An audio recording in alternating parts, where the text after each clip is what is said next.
Fala pessoal, sejam muito bem-vindos e muito bem-vindas a mais uma aula de Biologia comigo, professor Gabriel. E bom, nessa aula de hoje vamos dar continuidade ao estudo da botânica, mais especificamente dos vegetais criptogâmicos, as criptógamas conhecidas como briófitas e pteridófitas, e acredito eu que vocês já estavam sentindo falta dessa resolução de questões, e de fato eu havia parado um pouquinho com a resolução de questões, tendo visto que estávamos focados em também apresentar conteúdo científico, debater, discutir e aprofundar o conteúdo nas nossas aulas, ao mesmo tempo que também não ficamos parados e realizamos correções de atividades, realizamos também a inserção do lúdico nas nossas aulas e, além disso, também trouxemos aí uma série de outros recursos, como até mesmo a resolução das questões feitas por vocês, né? Quem não viu, dá uma olhada na playlist do Resolvo por Você, que está bem interessante, bem legal.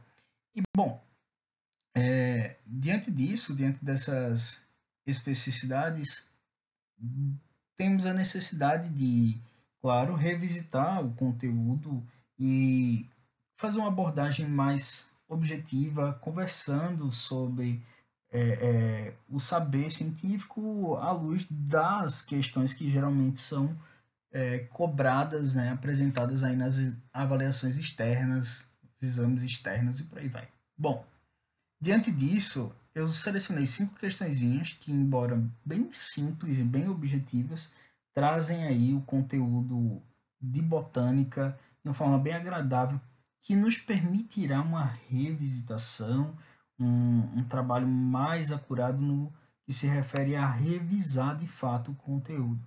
Então, sem mais delongas, eu vou partir para as questões, porque a gente tem muito trabalho a fazer e eu pretendo transformar essa aula de resolução de questões também numa revisão para você. Bom, a primeira questão e a segunda vão, na verdade, ser duas representações de dois autores diferentes, mas da mesma problemática, tá certo? Então a gente vai ver na ótica de dois autores uma mesma questão, beleza? Eu acho legal fazer isso porque a gente percebe que às vezes a questão não se repete de um exame para outro, mas a ideia por trás de sua construção permanece. E aí nós podemos contemplar uma questão reformulada em outra avaliação. Sacou? Então vamos lá. A frase abaixo é do livro Negrinhas, de Monteiro Lobato.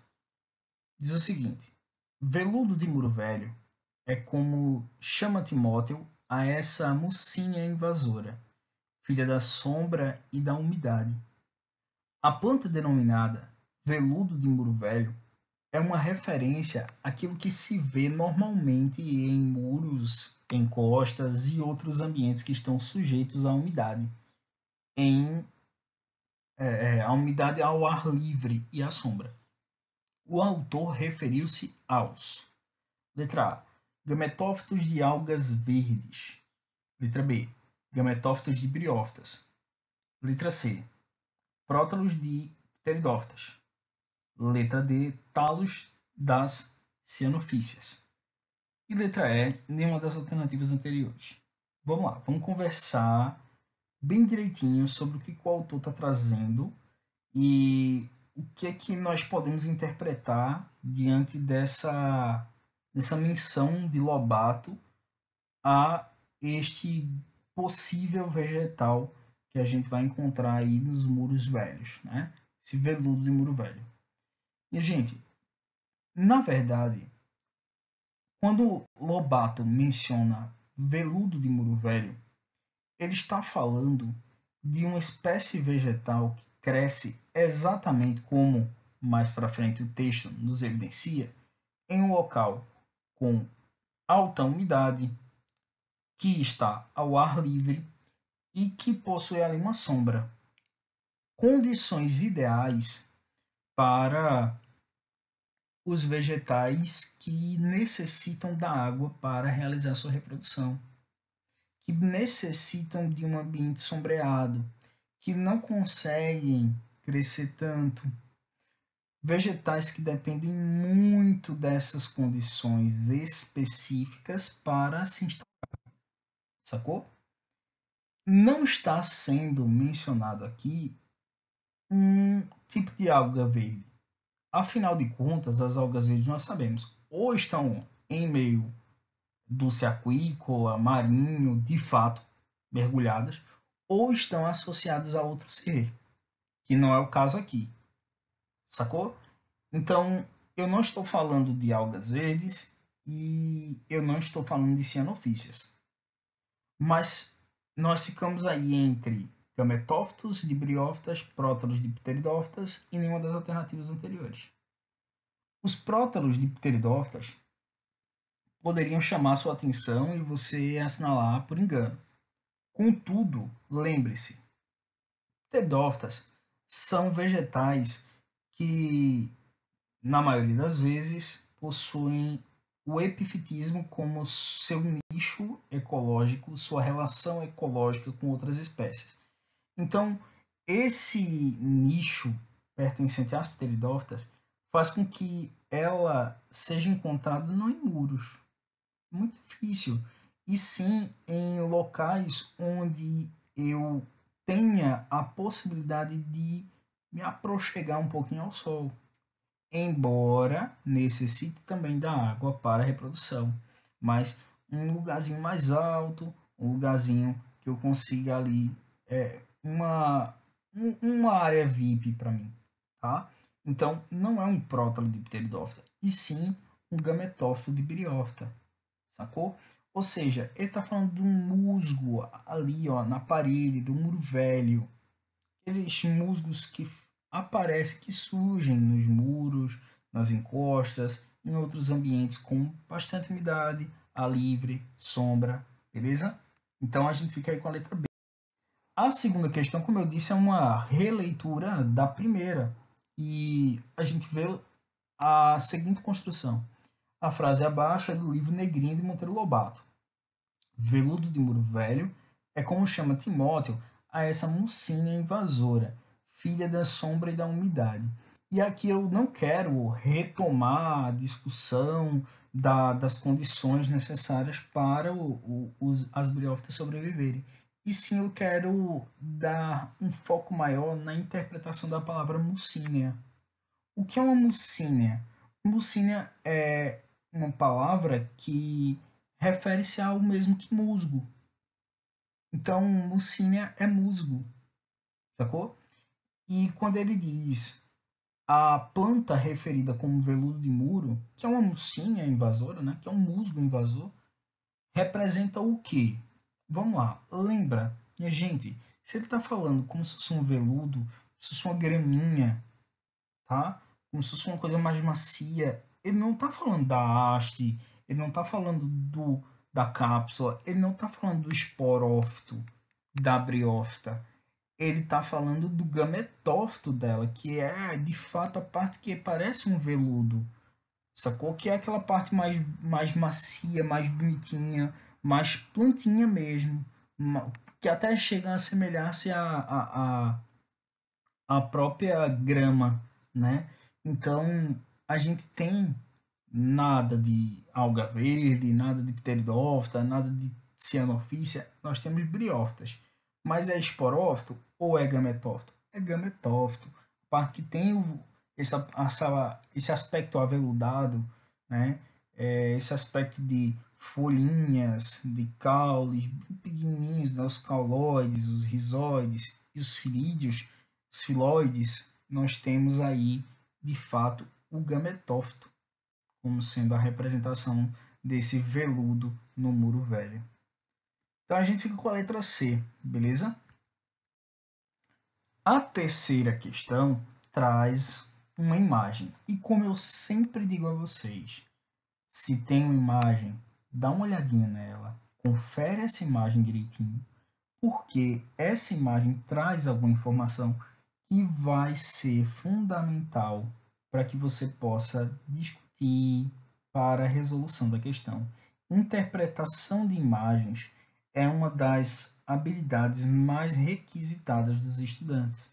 E muitas vezes, minha gente, pela falta de atenção ou simplesmente pelo pelo estresse da própria avaliação, pelo estresse da necessidade de tempo para, de fato, concluir todas as questões daquela avaliação, o pessoal acaba correndo e esquecendo de analisar os pontos fundamentais daquele ciclo, daquela figura, daquele texto, daquela imagem, né? Ou seja, dispensa o recurso de auxílio, dispensa o recurso que te subsidia para a realização da questão e interpretação do enunciado e passa diretamente para o enunciado naquela perspectiva de ganhar tempo. Então, quando a gente vai fazer uma análise de uma questão que traz um texto, traz uma imagem, embora muitos professores digam pulem para o enunciado, eu concordo que você deva dar uma olhadinha, dar uma pescadinha no enunciado, claro, mas minha gente, o fato de você ir lá e pescar no enunciado não significa que você pode ir direto para as alternativas.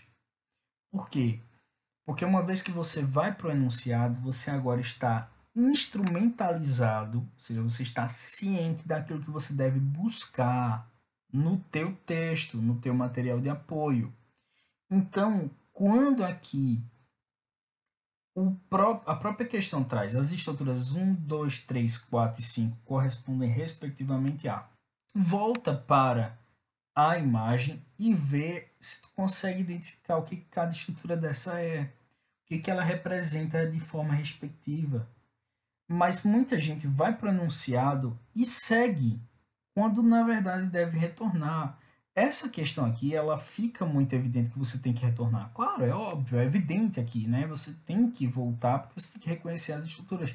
Mas em outros casos, o pessoal vai direto para as alternativas quando na verdade ele deve voltar para o recurso de apoio para que ele possa ser munido e possa alcançar aí o êxito no achar da alternativa mais coerente. Então vamos lá. Percebam que no item 1 nós temos o indivíduo haploide, que produz outra célula haploide. O que é haploide e o que é diploide? Minha gente, pelo amor de Deus, se tu não lembra, volta nas aulas. Pelo amor de Deus, não avança sem saber os conceitos fundamentais daquela ciência. Haploide é aquele indivíduo que possui apenas um conjunto cromossômico. Diploide é aquele que possui dois conjuntos cromossômicos. Então, quando você era de forma isolada um espermatozoide e um ovócito, você, enquanto espermatozoide, era possuidor de um conjunto cromossômico, enquanto ovócito, possuidor de outro conjunto cromossômico. Ao unir essas duas células, você passou a ser diploide, ou seja, possuidor de dois conjuntos cromossômicos.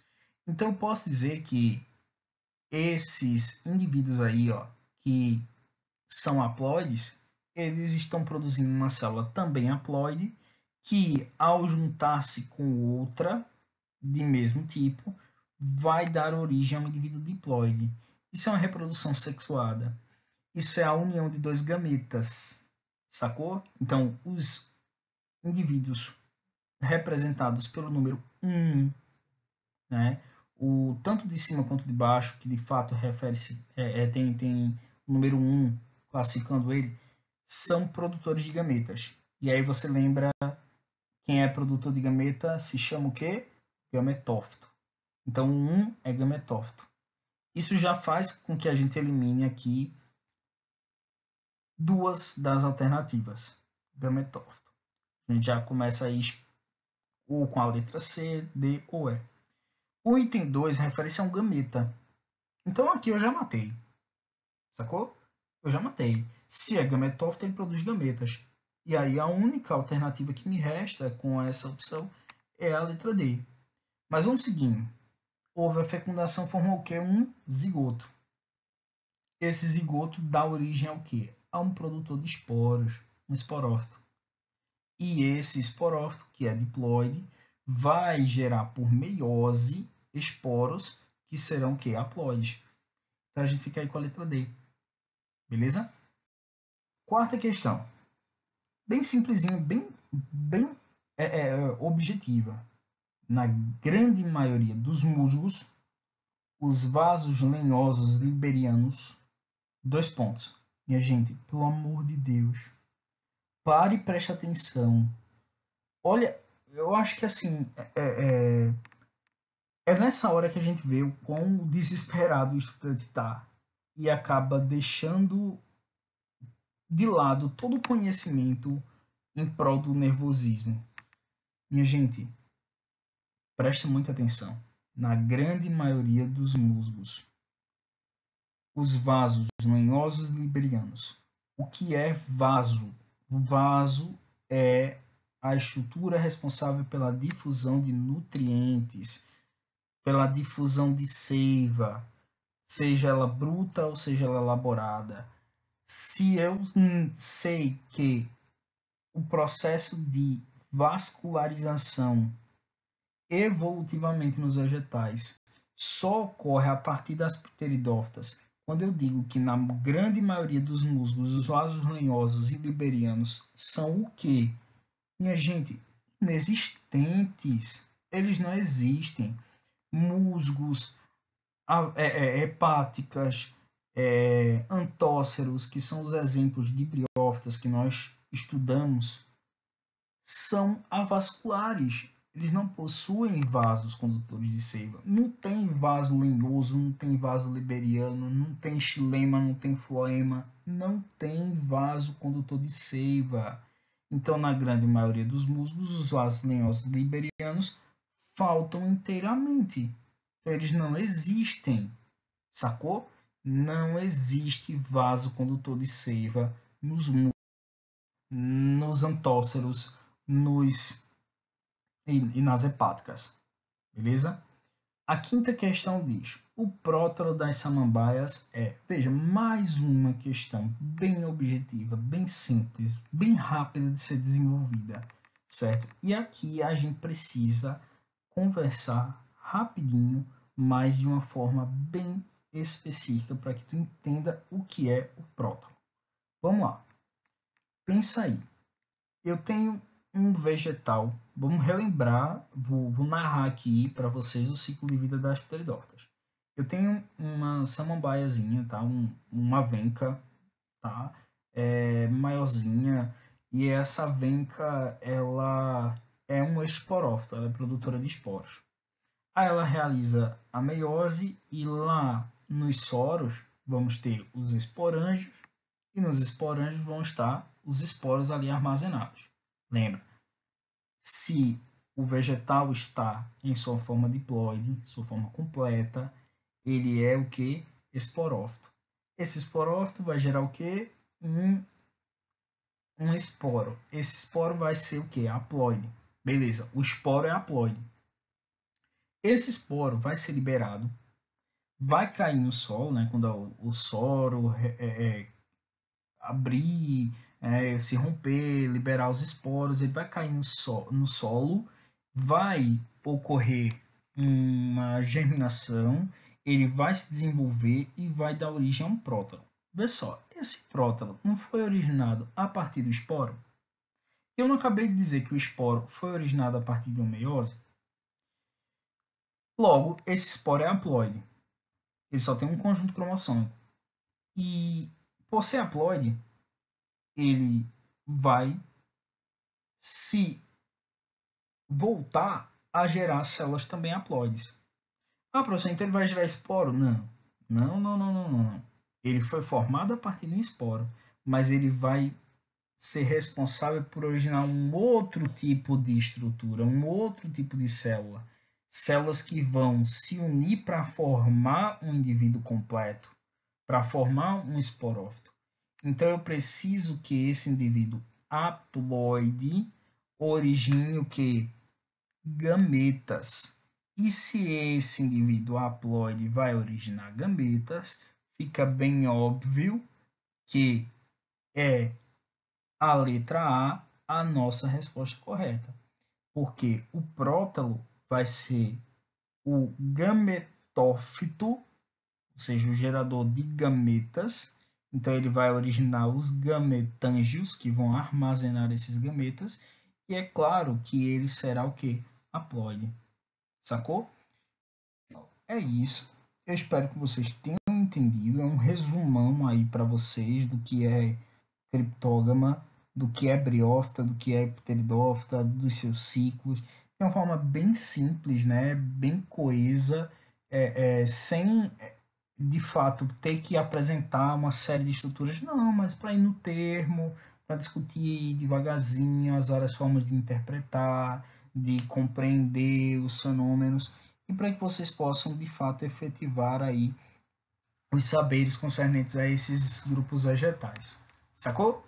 Então, bom, eu fico por aqui. Eu espero que vocês tenham gostado. Revisem o conteúdo, assistam novamente as aulas. Eu sei que isso será muito importante para todos vocês. Tranquilo? Então fiquem com Deus. Um cheiro bem grande no coração e até mais. Tchau, tchau.